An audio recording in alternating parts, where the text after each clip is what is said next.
Bonjour, donc aujourd'hui nous allons pouvoir passer aux exercices sur le datif. Alors vous allez les faire seuls, donc on va faire aujourd'hui les deux premiers exercices.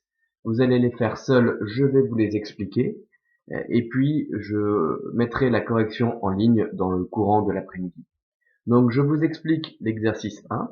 Donc dans l'exercice 1 qui est vraiment très simple et très rapide, hein, ça prend 3 ou 4 minutes, pas plus, juste le temps d'écrire, on vous demande de mettre au datif singulier et au datif pluriel les 10 noms qui vous sont fournis juste après.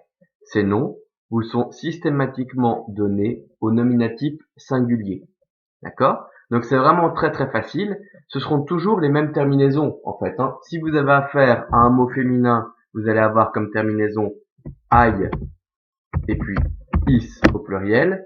Et si vous avez affaire à un nom masculin ou neutre, vous allez avoir au singulier et is au pluriel. Donc c'est vraiment très très simple. D'accord? Donc si on regarde un petit peu, on voit très vite lesquels sont masculins, lesquels sont féminins, lesquels sont neutres.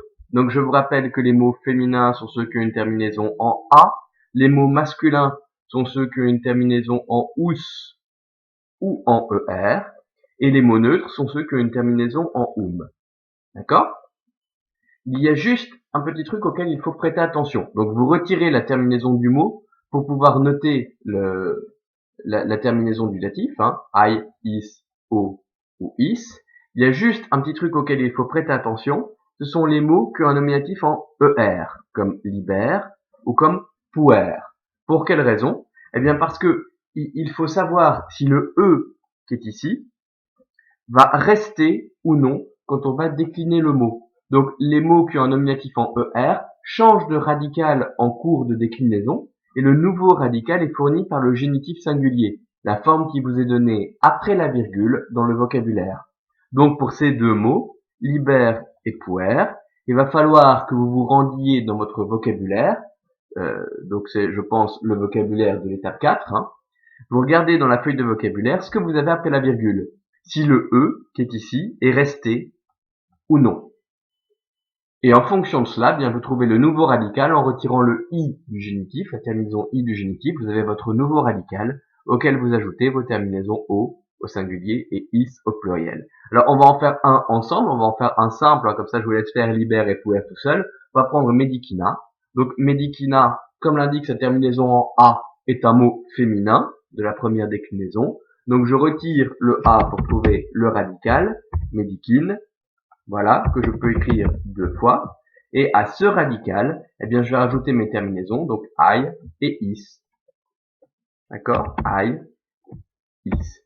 Donc comme vous voyez, c'est un exercice qui est vraiment très simple et très rapide. On passe maintenant à l'exercice 2 que je vous explique. Donc l'exercice 2 est un peu plus compliqué, mais c'est l'exercice, c'est la compétence finale du cours de latin. C'est l'exercice de traduction.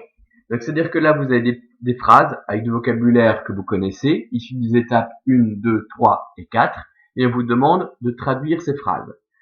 Et pas seulement de les traduire, il va aussi falloir repérer le ou les mots au datif. Donc on y va, on va faire la première ensemble, hein. Donc populo, troiano, graeci, dolum, parant. Eh bien on cherche le verbe. Le verbe en latin est souvent à la fin de la phrase ou de la proposition. Donc le verbe c'est parant.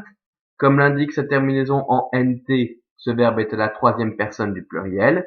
Et le a qui est devant la terminaison nous indique que ce verbe appartient à la première conjugaison. Le verbe étant donc à la troisième personne du pluriel, on cherche un sujet au nominatif pluriel. Quelles sont les terminaisons du nominatif pluriel que nous connaissons? Eh bien, pour les mots féminins, nous connaissons aille. Il n'y a pas de mot qui se termine par aille. Nous connaissons i pour les mots masculins. On regarde et là, on voit graiki. Donc, graiki est probablement le sujet de notre phrase. Donc, les Grecs, parant prépare. Prépare quoi? On cherche le CD à l'accusatif. Les terminaisons de l'accusatif que nous connaissons, pour les mots féminins, sont am et as. Pour les mots masculins, sont et os. Et pour les mots neutres de la deuxième déclinaison, sont et a. Donc on regarde un petit peu ce qu'on a. Populo n'est visiblement pas l'accusatif. Troiano non plus. Graiki, on a déjà analysé. Il nous reste dolum avec une terminaison en um. Il est probablement à l'accusatif masculin singulier. C'est le mot ruse que nous connaissons. C'est bien le CD du verbe. Donc, les Grecs préparent une ruse. Une ruse, alors vous vous souvenez, le datif, c'est le complément indirect. On peut il répond à la question à qui, à quoi, ou pour qui, pourquoi. Donc, les Grecs préparent une ruse. Pour qui? Eh bien, populo troiano, pour le peuple troyen. Donc, la terminaison en o est bel et bien une terminaison de datif masculin singulier. Donc, on va souligner populo troiano.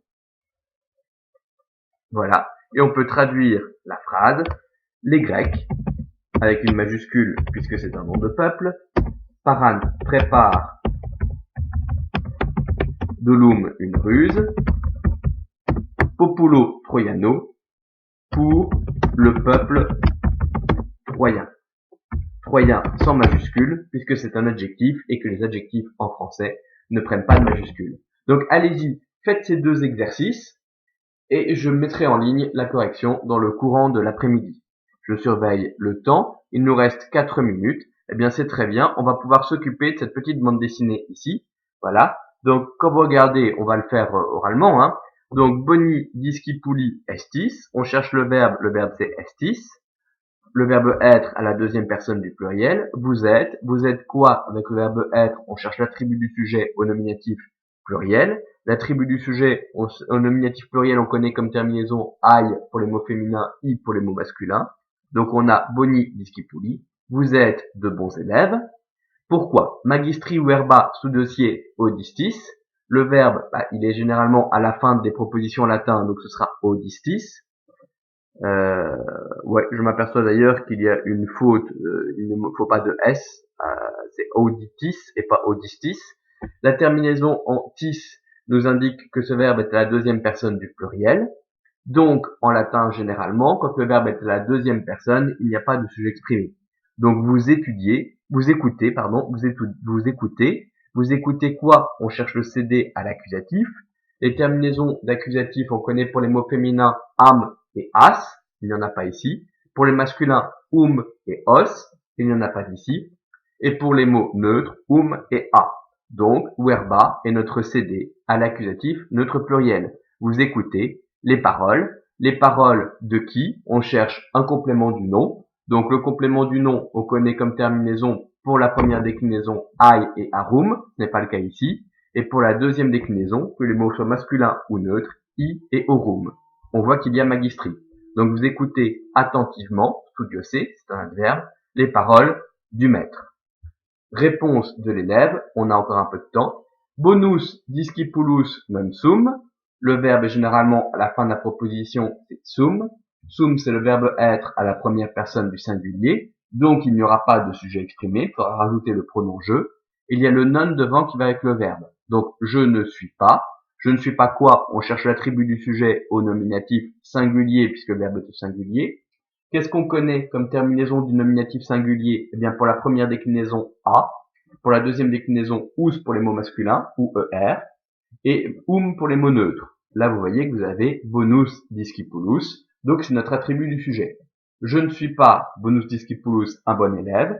Pourquoi? Nec tabulas, nec libros abeo. Le verbe est généralement à la fin de la proposition, donc abeo. C'est le verbe avoir qui en latin était un verbe régulier de la deuxième conjugaison comme l'indique le e que vous avez devant la terminaison.